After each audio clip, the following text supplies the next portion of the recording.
नमस्कार दोस्तों, मेरा नाम है हरीश साहू और मैं आप लोग को कक्षा 10वीं का गणित पढ़ा रहा हूँ। ठीक है, इसके अंतर्गत हम लोग पढ़ रहे हैं चैप्टर 9 अध्याय 9 त्रिकोणमिति समीकरण एवं सर्व समीकरण। तो दोस्तों, इस अध्याय के अंतर्गत हम लोग पहुँच चुके हैं प्रश्नावली क्रमांक 3 में। ठीक है, इसका हम लोग प्रश्न क्रमांक 9 को हल करना है। बाकी सब वीडियो आपको मेरे प्ले लिस्ट पर मिल जाएंगे चैनल के। ठीक है दोस्तों, इसको शुरू करते हैं। तो देखिए क्या बोल रहा है आपका प्रश्न क्रमांक 9 कि यदि कॉसेक 2a बराबर सेक a माइनस 36 अंश, जहाँ ये क्या है, एक न्यून कोण है। न्यून कोण मतलब 60 अंश से कम है, तो a का मान ज्ञात कीजिए। ठीक है, ये आपका प्रश्न है। तो चलिए इसको हल करते हैं। a का मान ज्ञात करेंगे, यहाँ पे लिखेंगे हल। हल लिखने के बाद हम लिखेंगे कि दिया गया है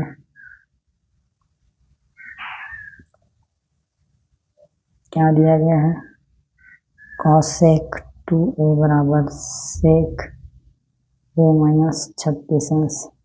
ठीक है, यहाँ पे एक सूत्र होता है कि कॉसेक थीटा को हम लोग लिख सकते हैं सेक 90 माइनस थीटा। ठीक है, ये सेक 90 माइनस थीटा। तो इसको इसी फॉर्म में हम लोग लिखेंगे।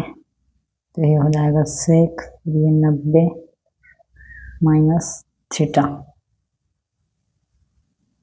यहाँ हो गया सेक a माइनस 36। ठीक है, अब यहाँ पे तुलना करेंगे दोनों पक्ष का।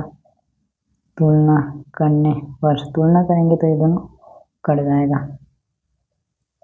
तो यहाँ आ गया 90 माइनस 2a, यहाँ a माइनस 36 अंश। 36 को इधर लाएंगे तो धन में हो जाएगा, और ये वाला इधर जाके ये भी धन में हो जाएगा। ठीक है, इसको पलट के लिखेंगे तो ये हो जाएगा 3a, और ये हो जाएगा 126 अंश। a का मान निकालेंगे तो 126 में 3 का भाग होगा, तो a का जो मान आएगा 3 चौक 12 और 3 दूनी 6, 42 अंश। ठीक है दोस्तों, तो इस प्रकार से ये आपका क्या है आंसर, उत्तर। ठीक, तो बहुत ही आसान है। दोनों तुलना करना है, उसके बाद इस प्रकार से इसका मान आ जाएगा। तो उम्मीद करता हूँ दोस्तों आपको जो बताया हूँ समझ में आया है। वीडियो को देखने के लिए आपका बहुत बहुत धन्यवाद। ठीक है दोस्तों, मिलेंगे अब नेक्स्ट क्वेश्चन में। तब तक जय हिंद, वंदे मातरम।